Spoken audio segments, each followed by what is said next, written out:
할렐루야. 자, 늦은 시간임에도 불구하고 주의 성전에 나와 하나님 앞에 나아가는 여러분들의 삶 속에 하나님의 그 말씀에 놀라운 은혜가 부어질 수 있기를 예수님의 이름으로 축복합니다. 여러분, 어느 조직이나 어느 사람에게든 간에 좋지 않은 영향을 끼치는 많은 사람들이 있죠. 그 사람들의 특징이 대체적으로 한 5가지의 특징이 있습니다. 어떤 사람이냐?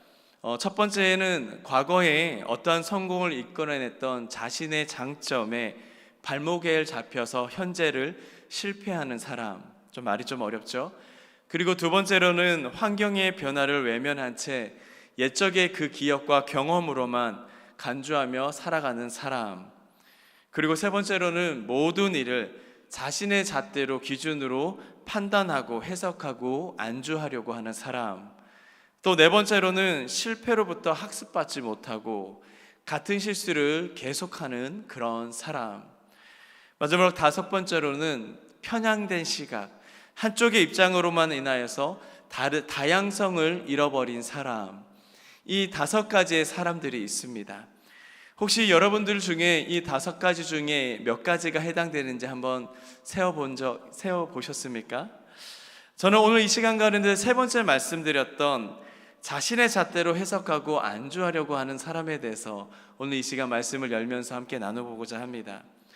아테네 영웅이었던 테세우스가 괴물을 물리치는 여행을 하던 도중에 침대를 가지고 여행객을 괴롭히는 한 괴물을 발견합니다.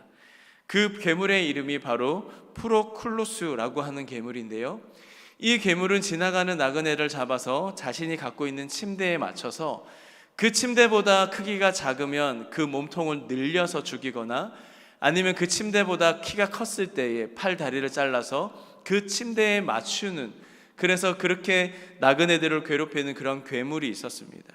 결국에는 이 테세우스가 이 프로클루스와 피나는 혈투 끝에 승리를 하였고, 이 테세우스가 프로클루스를 똑같은 방법으로 죽이게 됩니다. 신화에 대한 이야기인데요, 이게 바로 프로클루스 컴플렉스라고 하는 이야기입니다. 우리는 인생을 살아가는 데 있어서 언제나 우리의 삶 속에는 2가지의 잣대가 항상 충돌을 합니다. 그것이 무엇인가? 2가지의 가치관이겠죠. 이 2가지는 항상 싸움을 벌이고 있고요, 항상 그 속에서 그 중심 가운데 우리는 고민을 하면서 살아갑니다. 하나는 내 잣대이고 또 다른 하나는 하나님의 잣대입니다. 하나는 내 가치관이고요, 또 다른 하나는 하나님의 가치관이죠. 성경을 보면은, 아니 혹시 우리 삶 가운데서도 이 두 사이에 항상 갈등은 존재해 왔습니다. 요한복음 2장의 말씀에 보니까 가나의 혼례 잔치 이야기가 나오죠. 잔치집에 없어서는 안 되는 그런 포도주가 떨어지게 된 것입니다. 예수님께서 이 사실을 아시고 그때 하인들을 불러서 말씀하십니다. 항아리에 물을 가득 채워라, 아귀까지 채워라 라고 말씀하죠. 이상합니다. 포도주가 분명하게 떨어졌는데 예수님은 항아리에다가 물을 채우라고 말씀을 하고 있는 겁니다. 그걸 사람들에게 갖다 주어라 라고 명령을 하시죠. 아니, 누구를 바보로 만들고 싶어서 예수님께서 이런 말씀을 하시는가? 이 하인들이 분명 생각하고 있는데 하인들도 분명 바보가 아니잖아요. 예수님이 그렇게 시키시니까 이해가 잘 안 되던 겁니다. 여러분의 입장이면 어떨까요? 이성을 갖고 있고 내가 또 다르게 경험이라는 것을 할 줄 알고 생각을 할 수 있는 사람이라면 이 말은 정말 말도 안 되는 소리라고 우리는 예수님 앞에 큰 소리를 질렀을 겁니다. 아니, 누굴 바보로 아나 이제 우스갯거리로 만들려고 그럽니까? 나 바보 아닙니다 예수님 이라고 우리는 어쩌면 얘기를 할 수 있을 겁니다. 그런데 여러분, 이거는 분명 내 잣대입니다. 내 경험이고요, 나의 이성입니다. 이거는 분명 내 가치관에 불과한 거죠. 지극히 나의 경험에 가르침을 따르고 있는 것입니다. 하지만 여러분, 이에 대한 결과를 한번 보시지요. 연회장은 물로 된 포도주를 맛보고도 어디서 난지 알지 못하되 그의 하인들은 알더라 말씀하고 있습니다. 우리 주님은요, 우리 예수님은, 하나님은 우리들의 이성을 뛰어넘는 분이십니다. 믿음이라는 것이 무엇입니까? 우리가 오늘 믿음의 주제로 함께 계속 찬양을 하셨습니다. 믿음은요, 우리의 가치관을 뛰어넘는 힘이 있더라는 겁니다. 이것이 곧 하나님의 능력이 됨입니다. 하지만 이 시대를 살아가고 있는 그리스도인들, 우리 믿음의 성도들이 아까 말씀드렸던 프로클로스 컴플렉스를 가지고 있습니다. 내 잣대와 내 가치관과 내 경험으로 하나님의 능력, 하나님의 일하심을 그대로 가둬버리는 겁니다. 나의 침대에 맞춰서 하나님의 능력이 그것보다 넘쳐나면은 잘라내고요. 내 기준은 아니니까, 내 경험은 아니니까 모자르면 늘려뜨려 버리는 그러한 경우죠. 여러분, 우리가 하나님을 믿고 있지만은 하나님의 능력을 믿지 못하는 성도들이 너무나도 많이 있습니다. 하나님을 우리가 믿기는 믿지만은 어떻게 안진뱅이가 일어날 수 있냐는 거죠. 하나님을 믿긴 믿지만은 죽은 자가 어떻게 살아나겠냐라는 것입니다. 내가 하나님은 믿어. 근데 나으면서부터 나는 안진뱅이는 일어설 수 없어. 소경된 자가 눈을 뜰 수 없어 라고 하는 내 이성에 가둬버린다라는 것입니다. 여러분, 이러한 사람은요 결국 하나님의 기적을 결국에는 맛보지 못하는 그런 그리스도인이 되고 마는 것입니다. 예수님께서 이 땅에 계실 적에 실제로 죽은 자가 살아났습니다. 병든 자가 낫게 되었고 오병이어로 5천 명을 먹이신 그것이 바로 우리 예수님의 능력입니다. 이게 내 이성을 뛰어넘는 능력이 된다라는 것입니다. 이 예수님을 내 이성과 내 가치관과 내 잣대와 경험으로 가둬버린다면 우리는 분명 능력 없는 그리스도인으로밖에 살아갈 수 없게 될 것입니다. 여러분, 한번 생각해 보시죠. 우리들의 인생이 그런 기적이 필요가 없습니까? 진짜 여러분들의 삶 가운데 닫혀진 여러분들의 직장과 그리고 가정과 건강의 문제 앞에 하나님이 정말 필요하지 않습니까? 그 하나님의 능력이, 그 기적이 여러분들의 삶 가운데 나타나게 하기 위해서는 여러분, 우리의 기준, 우리의 가치관을 하나님의 능력으로, 그 하나님의 능력을 가둬서는 결코 안 된다라고 하는 그런 말씀입니다. 우리 예수님께서 이 말씀을 언제 하신 줄 아십니까? 예수님이 십자가에 달리시기 3일 전에 이 말씀을 하셨습니다. 오늘 이 본문의 말씀이 예수님이 죽기 3일 전의 말씀입니다. 예수님께서 왜 제자들에게 이런 말씀을 하셨을까요? 여러분 한번 생각해 보시죠. 내가 죽으면 내 제자들이 그냥 평범하게 살아갈까 봐, 그냥 그렇게 다른 사람들과 똑같이 능력 없이 살아갈까 봐 우리 예수님께서는 제자들에게 그렇게 말씀을 하신 겁니다. 여러분, 주님이 제자들에게 이렇게 말씀하시는 것은 그 기적을 맛보는 인생, 살아가는 법을 우리 하나님께서는 우리에게 알려주기 위해서 오늘의 이 본문의 말씀을 우리 가운데 말씀하고 있는 겁니다. 성도는 무엇입니까? 매일 기적의 생활이 되는 인생을 살아가야 하는 겁니다. 예수님의 능력을 우리는 매일매일마다 맛보며 살아가는 인생이 바로 위대한 인생이라는 것을 여러분 꼭 잊지 마시길 바랍니다. 분명히 우리의 삶 속에는 기적이 나타나야 합니다. 여러분 믿으십니까? 여러분의 가정의 문제가요 기적적으로 해결해 줄 수 있기를 예수님의 이름으로 축복합니다. 여러분의 가정이 낫지 않는 그 건강의 문제들, 정말 떠나지 않는 여러분들의 가정의 저주들, 여러분의 가정의 재정적인 문제들 기적처럼 끊어질 줄 믿습니다. 여러분, 이것이 바로 믿음이라는 겁니다. 사람들은 이것을 잃어버리면서 살아갔죠. 오늘의 말씀의 본문 중에 기적을 맛보는 그런 인생의 비결이 뭘까 여러분들과 함께 나누어 봤으면 좋겠습니다. 오늘의 말씀의 22절의 말씀 한번 우리 다 같이 한번 읽어볼까요? 함께 읽겠습니다. 시작. 예수께서 그들에게 대답하여 이르시되 하나님을 믿으라. 아멘. 여러분, 기적을 맛보는 삶이 되는 것은요 다른 것이 아닙니다.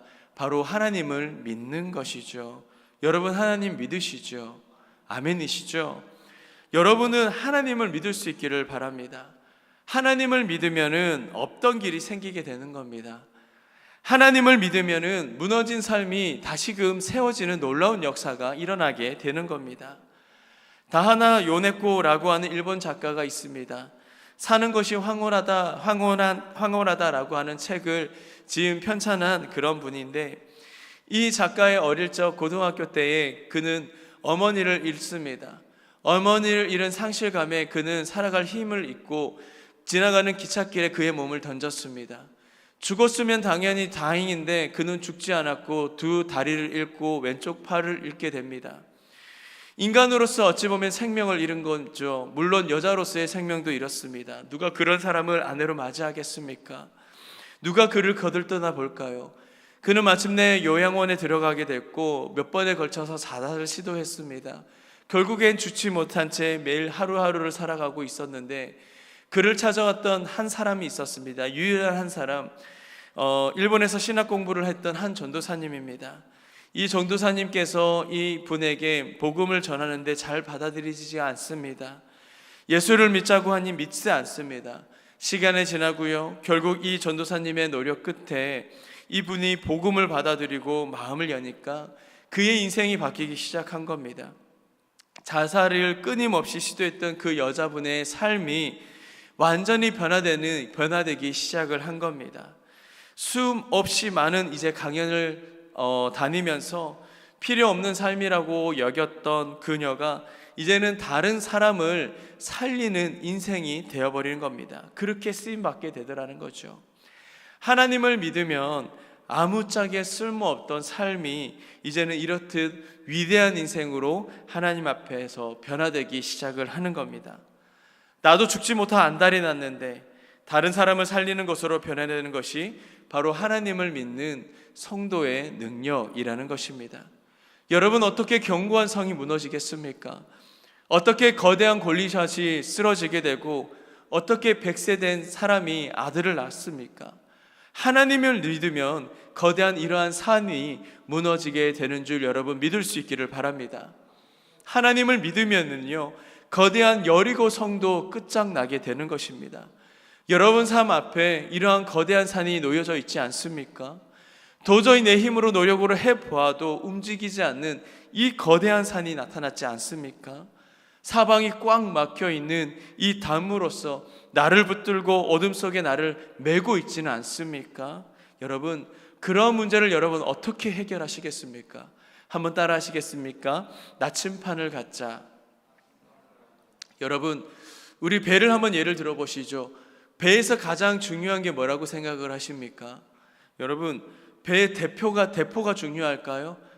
총이 중요할까요? 아니면 금덩어리? 여러분, 아니라는 겁니다. 배에는 그런 것이 필요 없습니다. 가장 중요한 것은 바로 이 방향을 알려주는 나침판이라는 겁니다. 수만 톤의 금이 이 배에 실려 있어도 조그마한 이 나침판 하나가 없다면 결국에는 이리저리 헤매다가 난파되고 말 것입니다. 파손되고 말 거예요. 우리의 삶도 마찬가지라는 것입니다. 여러분들이 얼마나 많은 재산을 갖고 훌륭한 직장을 다닌지는 알 줄 몰라도 여러분 삶 가운데 이러한 나침판을 잃어버렸다면 여러분들은 파손된 배와도 같다라는 것입니다. 오늘의 하나님의 말씀이 분명하게 이야기합니다. 나침판을 가지고 나아가는 성도가 되라고 이야기하고 있는 것입니다. 성도에게는 분명한 꿈이 있어요. 그 사람이 성공하느냐 성공하지 못함에 대한 그 분명한 잣대가 있습니다. 성도가 비전이 있고 목표가 있다라는 것은 너무나도 중요합니다. 그렇게 비전이 있으면은요, 자신감이 생기거든요. 실제로 보면 성공한 사람들을 보면, 예를 들어서 훌륭한 CEO들을 보면은 그들에게는 분명한 사명이 있더라고요. 분명한 목표가 있더라고요. 그래서 그 목표를 이뤘을 때 또 다른 목표를 세우고 그것으로 또 이뤄 나가면서 계속적으로 전진해 나가는 그런 훌륭한 CEO들이 결국 성공을 하더라고요. 성경 인물도 마찬가지입니다. 사도 바울이라고 하는 사람, 우리 빌립보서의 말씀을 한번 보시죠. 빌립보서 3장 14절의 말씀입니다. 함께 보겠습니다. 시작. 포대를 향하여 그리스도 예수 안에서 하나님이 위에서 부르신 상을 위하여 달려간다. 사도 바울은 정말인지 탁월한 인생을 살았던 사람입니다. 우리 성경에 보면 3분의 1을 이 사도 바울이 적었죠. 그 탁월한 사람이 뭐라고 이야기합니까? 내게는 분명한 목표가 있어. 하늘의 목표, 표대가 있다라고 말합니다. 내가 어디로 달려가야 할지는 나는 분명히 알고 있다라고 하는 그 본문의 말씀이 우리가 방금 읽은 빌립보서의 말씀입니다. 여러분들의 성도로서의 삶의 목표를 알지 못한 채 모르고 살아가는 사람들은 인생의 능력의 차이는 분명하게 그것 가운데 나타납니다. 바울이 그의 인생에 나는 분명 후회 없이 살았노라고 고백하는 것이 바로 여기에 있다라는 것입니다. 목표를 이루는 삶이 있기 때문에 그는 능력의 삶을 살아가게 된 것입니다. 그것이 바로 비전을 가진 삶의 모습이라는 것이죠. 오늘의 본문을 22절의 말씀 우리 다시 한번 읽어볼까요? 22절의 말씀입니다. 함께 읽겠습니다. 시작. 내가 진실로 너에게 이르노니 죄송합니다. 그 다음 절입니다. 그 다음 절.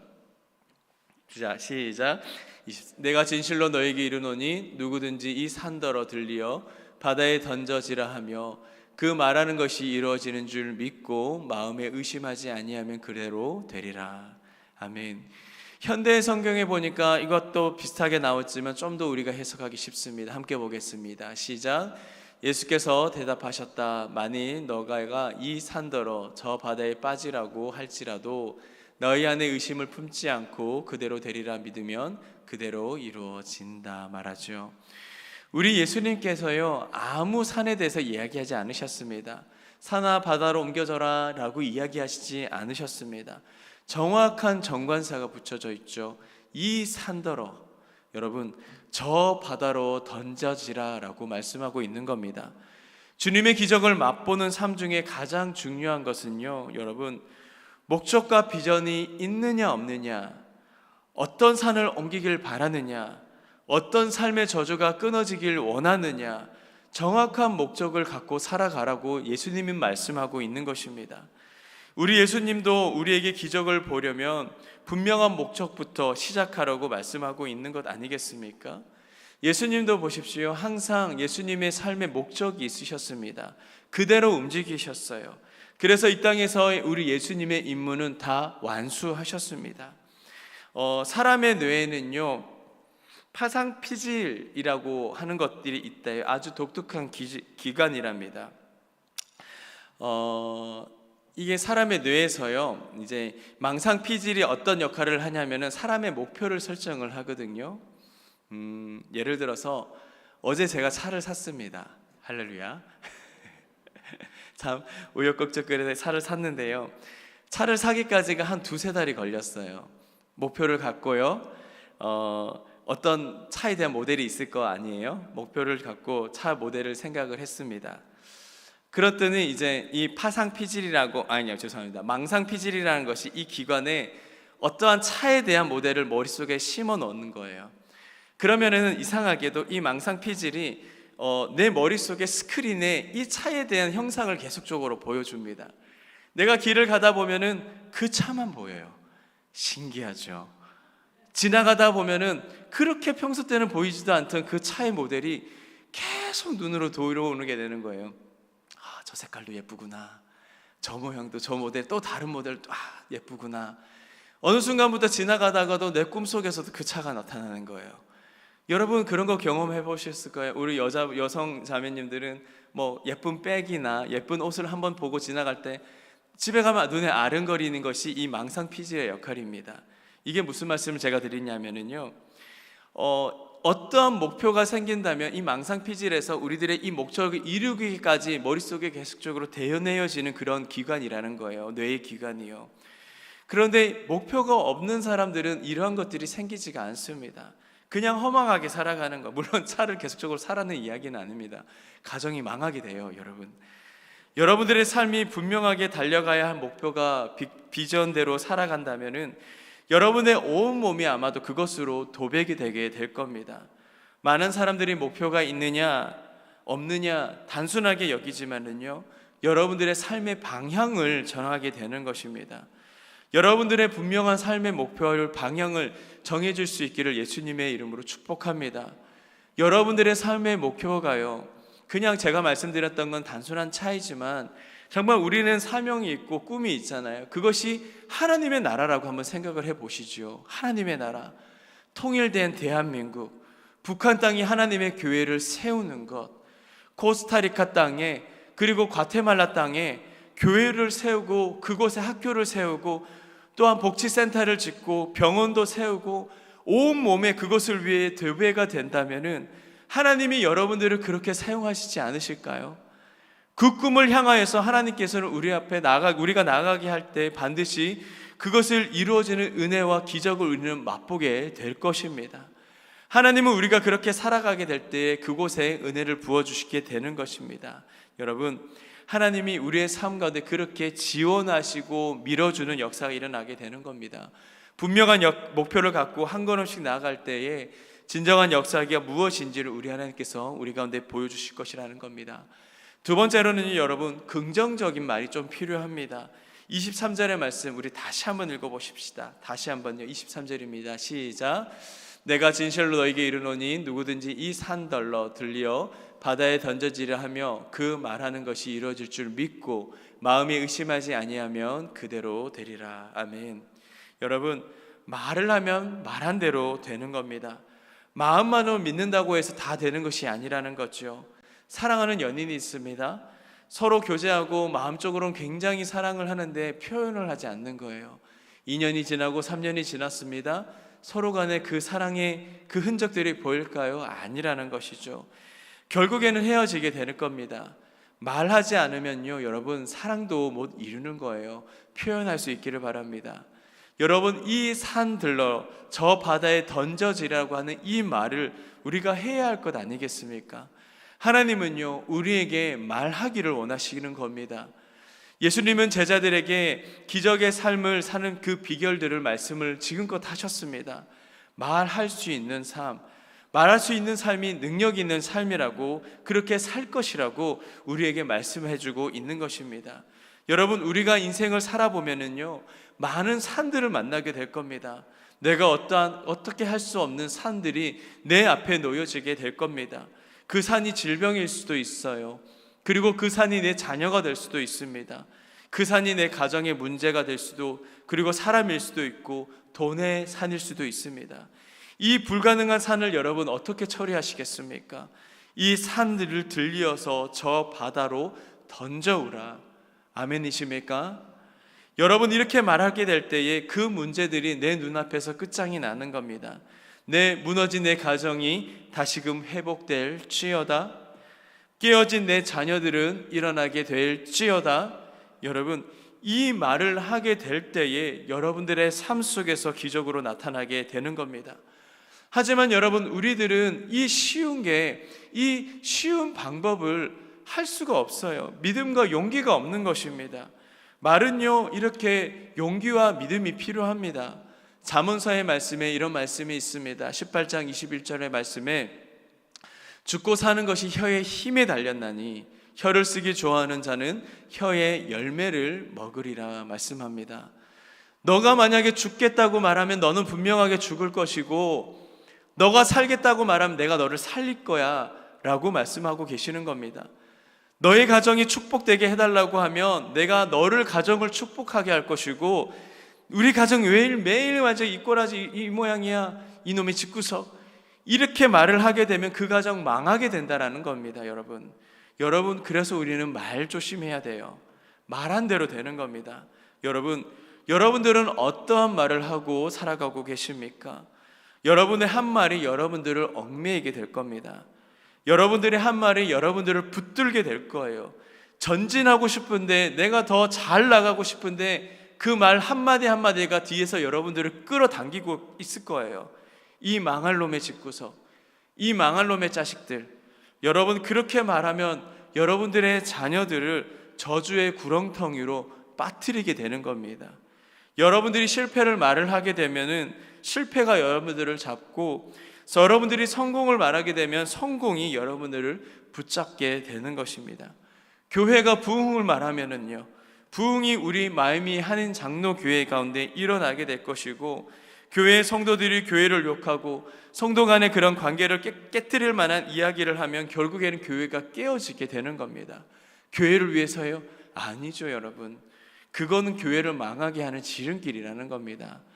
어떤 여인이 가난 말기에 걸렸습니다. 병원 의사가 몇 주밖에 살 수 없어요 라고 이야기를 했어요. 시한부 선고를 한 거죠. 정리하시라고. 그런데 자기는 죽지 않을 거라고 말을 하는 겁니다. 몇 주밖에 못 산다고 말하는 그 의사 앞에서 당당하게 얘기합니다. 나는 살 수 있습니다. 현대 의학으로 할 수 없는 한계에 도달했을 때에 그가 했던 일이 뭔지 아십니까? 새벽마다 일어나서 성경책을 펼쳤습니다. 문둥병자의 손을 고치셨던 그 말씀을 손으로 적습니다. 너희 믿음이 너를 구원하였다. 중풍병자를 고치신 그 주님의 그 분의 말씀을 보면서 매일 순간순간마다 새벽마다 적기 시작을 합니다. 내가 너를 자유케 하리라. 내가 너를 낫게 하리라. 그 여인은 성경에 나오는 모든 치유의 사건을 손으로 일일이 적기 시작합니다.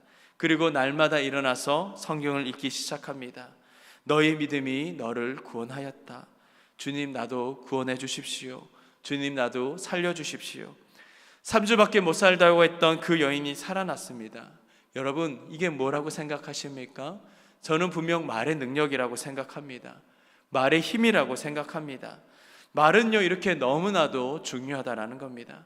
말이 어두움을 말하면 어둠이 오고 빛을 말하면 빛이 오는 거죠. 말을 어떻게 하느냐에 따라서 살기도 하고 여러분, 우리를 죽이기도 합니다. 23절의 말씀 한번 보시죠. 23절입니다. 여러분, 내가 진실로 너희에게 이르노니 누구든지, 여러분, 누구든지 이 산더러 들리어서 바다에 던져지라 말씀하죠. 능력 있는 사람이든 능력 없는 사람이든 돈이 많든 돈이 없든 노인이든 어린이든 누구든지 예수를 믿는 믿음으로써 선포하는 겁니다. 따라 하시겠습니까? 나는 살 수 있다. 나는 잘 될 것이다. 내 가족은 행복해진다. 아멘. 여러분, 그 말 한마디 한마디가 여러분들의 인생을 열게 되는 것입니다. 여러분들의 삶에 무너진 자리에서 믿음으로 선포할 수 있기를 바랍니다. 가정이 병이 들으셨습니까? 선포하십시오. 믿음의 선포는요, 역사를 이뤄내는 힘이 일어나게 될 것입니다. 세 번째 한번 따라 하시겠습니까? 의심치 말자. 23절의 말씀에 보면은 언제 그렇게 그대로 되리라 말씀합니까? 마음에 의심하지 아니하면 이라고 말씀합니다. 터키의 갑바도기아라고 하는 곳이 있죠. 신약 성경에 나오는 베드로의 서신 수신지가 바로 이 갑바도기아입니다. 이 갑바도기아 초대교회에는 엄청난 핍박을 받았습니다. 그래서 그 성도들은 땅을 파고 땅굴로 들어가서 그들은 삽니다. 그곳의 위치가 어느 정도냐? 지하 12층 정도의 아파트 깊이입니다. 그 어떤 사람은 평생 하늘을 보지 못했고요, 평생 해를 보지 못했던 사람들도 있었습니다. 태어났는데 땅굴이었고 죽은 곳도 또한 땅굴이었던 사람들입니다. 예수 하나 믿고자, 하나님 하나 믿으려고 이 땅굴에서 태어나서 땅굴에서 죽는 인생을 살아가게 된 겁니다. 여러분, 어떻게 그런 사람들이 그렇게 살 수 있었겠습니까? 다른 것이 아닙니다. 바로 이 믿음이었습니다. 그들은 살아있는 것을 의심하지 않았습니다. 어떻게 내가 태어났는지, 나를 살리신 그분을 위해서 내가 살아간다. 그들이 그 믿음으로써 그를 하루하루를 살게끔 했던 것이죠. 만약에 그들에게 의심이라는 것들이 생겼다면요, 그들은 그곳에서도 아마도 신앙을 지키지 못한 채 살아가게 되었을 것입니다. 여러분, 순간순간 의심하지 않습니까? 진짜 내 남편의 병이 나을까요? 진짜 내 가정은 회복될까요? 여러분, 의심되지 않습니까? 내 눈으로 보여지는 것은 정말 저 아들, 저 딸 되지 않을 것 같은데 정말 될까요, 하나님? 어떻게 저 자녀가 지금껏 살아오면서 안 바뀌었는데 어떻게 바뀔까요, 하나님? 여러분, 의심하는 삶이라면 바람에 흩날리는 이러한 갈대와도 같다라는 겁니다. 서도 넘어지고요, 서도 또 넘어지는 겁니다. 의심 없는 믿음을 갖고 주님의 삶 앞에 설 수 있기를 예수님의 이름으로 축복합니다. 믿음 있는 사람은요, 세상을 살아가게 든든하게 살아가죠. 무너지지 않는 세상을 살아가는 겁니다. 믿음 없는 사람, 의심하는 사람은 하루하루를 살아가는 것이 죽을 것 같은 거예요. 힘든 겁니다. 여러분들은 어떤 분에 속하십니까? 감기만 걸려도 부들부들 떨면서 이건 분명 암일 거야 생각하시는 분들이십니까? 아니면 암이 오더라도 이거는 그냥 단순한 감기일 뿐이야 라고 생각하면서 살아가십니까? 여러분, 하늘이 무너져도 믿음의 사람은요, 이렇게 나는 살 것이다 라고 마음으로 살아가는 것입니다. 여러분들의 삶이 무너지셨습니까? 여러분들의 믿음이 무너지셨습니까? 여러분들의 가정이 무너지셨습니까? 그거는 여러분 다른 것이 아닙니다. 여러분들의 믿음이 무너진 겁니다. 다시금 여러분들의 믿음을 세울 수 있기를 바랍니다. 1미터가 넘는 그 얼음 위를 걷는 듯하게 살아가십시오.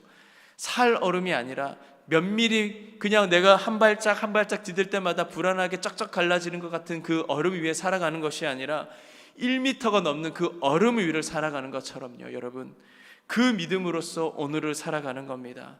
여러분, 선포하십시오. 선포합니다. 우리 모두 다 잘 될 겁니다. 믿으십니까? 예언합니다. 여러분들의 가정은 다 잘 될 것입니다. 예언합니다. 여러분 회복되실 겁니다. 예언합니다. 우리 마음이 하는 장로교회는 잘 되고 부흥할 것입니다. 선포합니다. 여러분 그 부흥의 삶을 우리가 살아가게 될 것입니다. 기도하시겠습니다.